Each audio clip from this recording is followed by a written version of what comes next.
안녕하세요. 29살 여성입니다. 앞전에도 말했듯이 저에게는 남자친구라는 생명체가 있습니다. 20살 때부터 사귀었으니 길게도 만났죠. 징그럽게 싸우면서 사귄 그런 존재? 제 친구들이 지어준 돌쇠라는 별명이 이름보다 더 잘 어울리는 대한민국 30대 남성이죠. 우리 박군, 지금은 어엿한 CEO지만 박군에게도 회사 직원이었던 시절이 있었어요. 제가 대학 4학년이었을 때 박군은 이미 졸업을 해서 취업을 했어요. 사무실에만 앉아있는 사무직이 아니었던지라 수습 기간이 끝난 직후 회사 차량 지원을 받았죠. 그때만 해도 저랑 박군 둘 다 차가 없는 뚜벅이었거든요. 업무 시간에만 차량을 지원해주는 게 아니라 그냥 자차처럼 출퇴근 때나 주말에도 편하게 쓰시라던 박군네 사장님의 아량에 박군은 입이 귀에 걸린 채로 저희 학교 앞으로 차를 몰고 왔어요. 드라마에서처럼 멋있게 운전석 문을 반쯤 열고 비스듬히 기대서서 왔어라고 댄디하게 말하고 싶었겠지만 다시 한번 현실은 시궁창이었어요. 박군아, 네가 차한테 기대어 서 있으니까 내가 괜히 차한테 미안해지는구나. 그 말을 삼키며 박군을 얼른 차 안에 쑤셔 넣었어요. 오, 회사 업무 차량이라서 똥차 상상했는데 그게 괜찮네. 아이, 무슨 큰일 날 소리를. 우리 공주님 모시러 오시는데 똥차를 가지고 올 수 없죠. 자, 타시죠.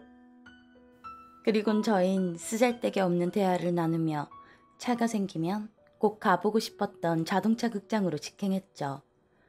학교 주변에는 자동차 극장이 없었으므로 서울 시내를 달리고 있는데 가끔씩 차가 방지턱을 지날 때처럼 덜컹덜컹 거리는 거예요. 스스로 베스트 드라이버를 자처하던 박군이었지만 뭐 아직은 미숙할 수도 있겠다 생각했어요. 아 진짜? 방지턱 지나갈 때 브레이크 살짝 안 밟을 거야? 뭔 운전이 이딴 개매너야. 어? 방지턱이 있었나? 방금 전에 차 덜컹하는 거 못 느꼈어? 그랬었어? 아, 미안. 좀 더 안전히 모시도록 하겠습니다. 넉살 좋게 웃는 박군에게 더 이상의 짜증은 무리인지라 그냥 별말 없이 자동차 극장으로 향했어요. 티켓을 사고 먹을 것도 사고 라디오 주파수를 맞춰놓고 스크린을 주시하고 있는데 어? 이거 뭐지? 뭔가 어색한데? 그러면서 앞유리를 쳐다봤는데 차가 박군 쪽으로 심하게 기울어져 있었어요. 오빠, 살 좀 빼야겠다. 키만 믿고 관리 안 하니까 차가 힘들어하잖아. 오호, 이 아가씨 보게. 방심하고 있었는데 극딜을 하시네. 차가 오빠 쪽으로 기울었잖아. 타이어 펑크 나는 거 아니야? 에헤이, 참. 걱정하지 마세요. 그 정도는 아닙니다. 그냥 그러려니 하고 영화를 다 보고 집으로 가는 길에도 잊을만 하면 덜컹덜컹. 그날은 그냥 그렇게 집으로 들어갔어요. 샤워를 하고 집에 도착한 박군이랑 짧게 통화하고 잠자리에 들었네요. 눈을 감자 꿈에 보이는 건 어떤 처음 보는 도로와 그 옆에 인도. 어떤 화가 난 남자가 절 죽일 듯이 쳐다보고 있었어요. 이어지는 말싸움에 몸싸움. 그리고 앞은 깜깜하고 온몸이 불에 댄 듯 뜨겁고 아프고 그러다 잠에서 깼어요. 그때가 새벽 3시쯤이었을까. 다시 잠을 청했는데 또 같은 장소 같은 상황이었어요. 좀 전에 꿈과 달라진 게 있다면 좀 더 시야가 넓어진 것 같달까. 도로의 일부와 인도의 일부만 보였던 게 꿈이 반복될수록 점점 더 많이 보이기 시작했어요. 옆에 지나가던 자동차, 지나가면 수군대는 사람들까지 전부 보일 정도로요. 며칠을 같은 꿈을 반복하며 드디어 꿈에서 보인 건 흰색 자동차였어요. 남자친구 회사차였어요. 잠에서 깬 후 정신을 가다듬고 남자친구에게 전화를 걸었어요. 이날 오빠 쉬는 날이라 저한테 운전 가르쳐 준다고 했었거든요. 오빠, 일어났어? 일어났지요. 씻고 금방 갈 테니까 기다리고 있으세요. 집 앞으로 픽업하러 온 박군의 차에 올라타서 차가 없는 공터를 향했어요. 제가 운전석으로, 박군은 조수석으로. 옆에서 쉴 새 없이 쭝알대며 강한 리액션을 뿜어내고 있는 박군. 그런데 역시나 차는 또 운전석 쪽으로 기울어져 있었어요. 오빠, 타이어 공기압 같은 거 다 체크하고 타는 거지? 아유, 그럼 당연하지. 이거 세워둔 지 좀 된 차라 사장님이 키 주시기 전에 같이 카센터 가서 싹 한번 손봤어. 근데 그건 왜? 눈은 왜 달고 다녀? 정면 좀 쳐다봐. 차가 어느 쪽으로 기울었는지. 기울긴 뭐가 기울... 이거 왜 이래? 이거 뭐야? 타이어에 문제가 있는 건가? 에휴, 내일이라도 당장 카센터 다시 가봐. 그리고 나 할 말 있어. 저는 며칠간 꿨던 꿈 이야기를 박군에게 털어놨어요. 일전에 박군이 제 이야기를 무시하다 크게 다친 적이 있는지라 박군도 심각해지는 것 같았어요. 그냥 그렇게 별말 없이 앉아있다가 또다시 집으로 출발했죠. 그런데 가면서도 어김없이 덜컹덜컹, 집 앞 골목도 아니고 학교 앞도 아닌데 계속 덜컹덜컹 거리는 거예요.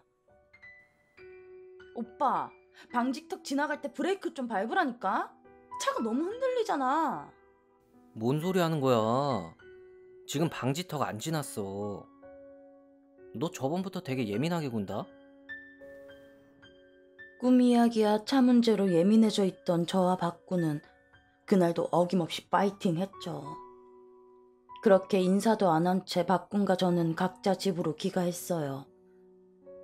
며칠을 핸드폰만 쳐다보며 한숨 쉬며 자존심에 절대 먼저 연락하지 않겠다고 이를 갈며 지내던 며칠 후 박군에게 전화가 왔어요.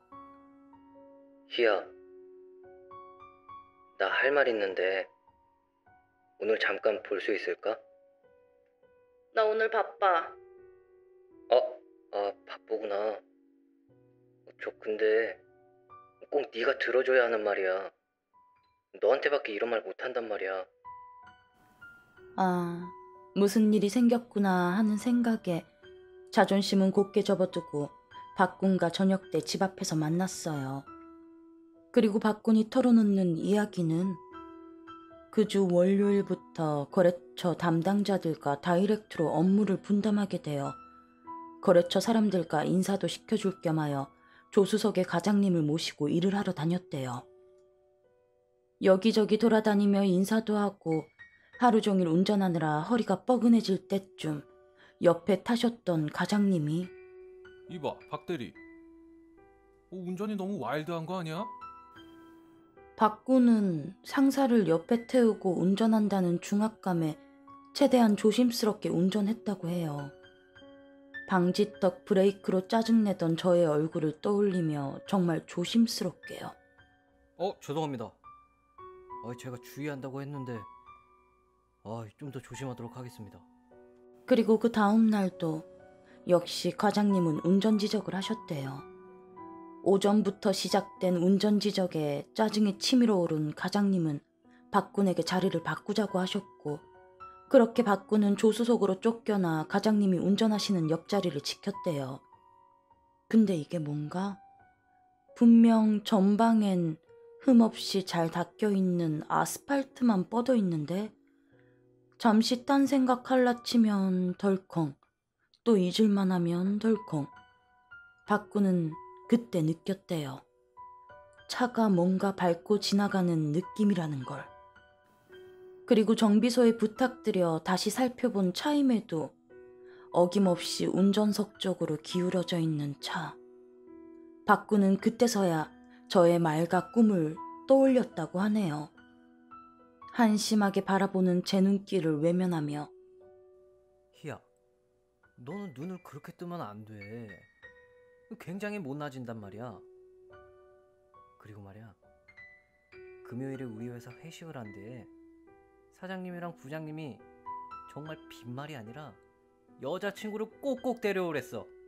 참치를 먹으러 간대나 뭐래나. 너 참치 좋아하잖아.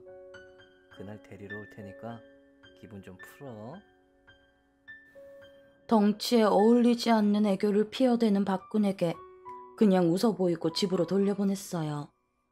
그리고 금요일 날 집 앞으로 데리러 온 박군의 그 문제의 차에 올라타서 회식 장소로 이동했어요. 사장님이야 여러 직원들이 한호하며 반겨주시는 자리 틈에 끼어앉아 참치를 바라봤어요. 대학 졸업반이라고 말씀을 들으신 건지 앞으로의 계획을 심각하게 물어보시던 사장님과 이사님의 물음에 성실히 대답하며 참치와 술과 직원들이 혼연일체가 되어갈 때 박군을 운전치라고 구박하던 과장님이 얼큰하게 취한 얼굴로 말을 시작했어요. 우리 박 대리는 다 좋은데 운전은 다시 배워야 돼. 그 아직 젊어서 그런지 운전 그렇게 하면 여자친구 도망가. 그쵸, 여자친구분? 다른 직원분들은 왜? 운전할 때 어떻게 했는데? 라며 다들 웃으며 다음 이야기를 기다리는 분위기였죠. 말도 마. 그 차가 어찌나 흔들리는지. 아니, 차 갈밭을 달려도 그렇게 흔들리기는 힘들 거야. 그 말이 끝나자마자 몇몇 직원들은 입을 다물어 버렸어요. 황급히 다른 얘기로 화제를 돌리시는 사장님, 그리고 술을 퍼부어 주시며 목소리를 높이던 이사님. 술이 확 깨는 기분이 들더라고요. 박군도 느꼈을까요? 그렇게 옆을 보니 이미 박군은 불타는 고구마더라고요. 그렇게 어영부영 회식 자리가 끝나고 고주망태가 되어버린 박군을 집에 던져주고 저도 귀가했죠. 그리고 더욱 또렷해진 같은 꿈을 꾼 후 아침에 박군을 깨어 불러내 이것저것 물어봤어요. 위험한 차 타고 다니느니 차라리 사장님께 면담을 요청해서 터놓고 물어봐. 나 계속 꿈꾼단 말이야. 월요일에 출근해서 사장님 스케줄 대충 파악한 다음에 여쭤보라고. 근데 단순히 꿈 얘기라고 하면서 말하면 날 미친 사람으로 볼 거 아니야. 오빠는 지금도 미친 사람이야.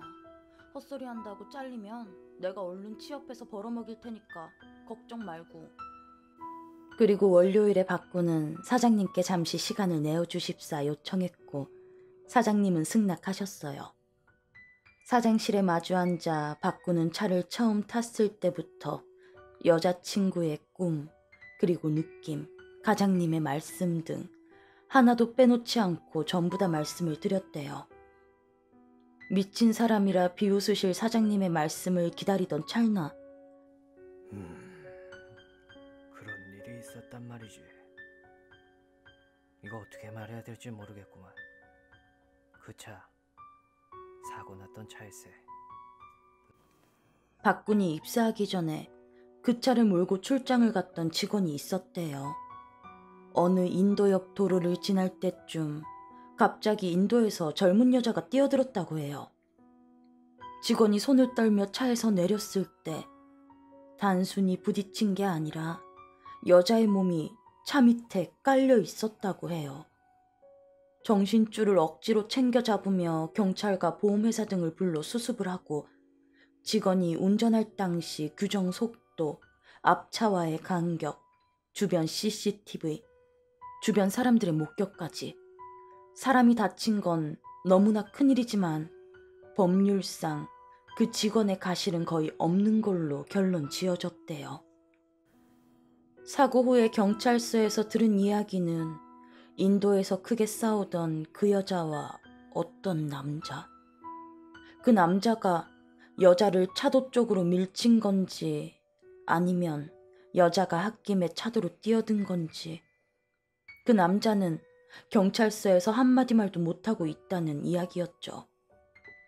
직원은 다친 여자분께 너무나 죄송한 마음에 병원으로 찾아갔지만 면회가 안 된다는 말뿐. 가족이라도 만나봐야겠다고 병원에도 경찰 쪽에도 울며 사정했지만 이상하게도 여자의 가족을 찾을 수도 없고 가족이라고 나타나는 사람도 없다는 말뿐이었대요. 회사 일하다가 사고가 난 거라 사장님도 편치 않는 마음에 여자분이 입원했던 병원으로 몇 번씩이나 찾아가도 항상 면회는 안 되고 보호자도 없다는 말만 듣고 돌아왔었다네요. 그리고 그 직원은 끝내 퇴사를 했고 그 차는 폐차시켜버리기엔 너무나 멀쩡했기에 그냥 회사 차고에 넣어두는 걸로 일단락 지어줬다고 하네요. 여자분이 잘 회복을 했는지 아니면 먼 곳으로 가신 건지에 대해서는 말씀하지 않으셨대요. 그리고 다른 차 리스해 줄 테니까 차키 반납하고 말 안 나오게 조심해달라는 당부만 하셨고요.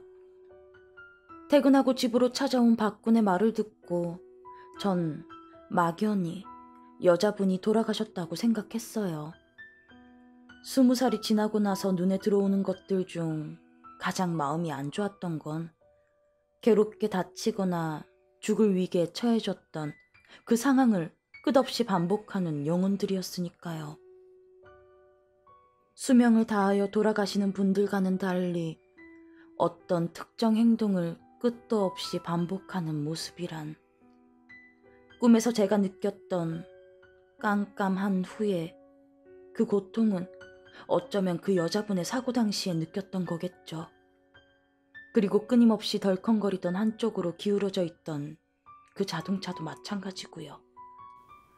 새 차를 들여온 후 사장님은 박군에게 사장이랑 1대1 술 한잔 하자라고 청하셨대요. 박군은 그 자리를 빌어 황당무계한 얘기 들어주셔서 감사합니다라고 말씀드렸고 사장님은 너무 일에만 치중하다 보니 딴 거엔 신경을 못 썼다며 자신의 불찰이라고 대답하셨대요. 그 후에 기독교셨던 사장님은 교회 목사님을 사무실로 모셔서 기도 후 차고에도 같이 내려가 한참을 보내시다 목사님을 배웅해 드렸다고 해요. 사장님 나름의 믿음으로 행동하신 거겠죠. 그리고 박군은 사장님의 노예로 또 본인의 노예로 거듭나 회사 생활을 열심히 하다가 사장님의 도움으로 지금의 회사를 차리게 되었고요. 어느 순간부턴가 제 번호는 어떻게 알아내신 건지 자꾸 저한테 꿈의 몽을 부탁하시는 사장님. 전 항상 그냥 교회 가서 기도하세요 라고만 말씀드리지만 지금까지 사장님께서 저에게 물어보셨던 것 중에 제 촉이 발동된 일은 아무것도 없었기에 그렇게 짧게만 대답했던 걸 어쩌면 알고 계실 거라 생각합니다. 일면식 없는 분이 돌아가셨다고 들었을 때 혹은 생각될 때 큰 정성이 아닌 그냥 잠깐 자기 전에 좋은 곳으로 가세요 라고 혼자 중얼거리듯 인사를 하는 것도 외롭게 돌아가셨을지도 모르는 어떤 분에 대한 최소한의 예의라는 생각이 듭니다.